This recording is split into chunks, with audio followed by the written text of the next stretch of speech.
осындай көлікке отыру менің арманым. Мен 11-ші сыныпта оқимын, биыл ұбт тапсырамын. Маған менің папам айтты, егер грантқа түсетін болсаң, мынандай машина алып беремін деді. Ал мамам айтты, егер грантқа басқа қалаға түсетін болсаң, сол қалаға саған квартира алып береміз деді.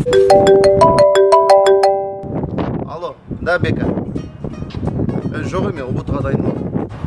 Сәуледе бола ма? Все, барадырмын. Баба, мама, сүйінші, естеріңізде ма, грантқа түсетін болса, машина, үй алып беремін деп едіңіздер ғой, білесіздер ма? Мынау экономист мамандығын өзіміздің қалада оқитын болса, 4 жылға 1 миллион теңге екен. Ал сіздің машинамен маман алып бер деген квартирасын қосатын болса, 20 миллион теңге екен. Мен экономистке түсетін болдым. 19 миллион эконом. Грантқа түскен жоқпын. Қоз. Зато ақша қалталарыңызда қалды. Машина керек жоқ, жаяу жүремін.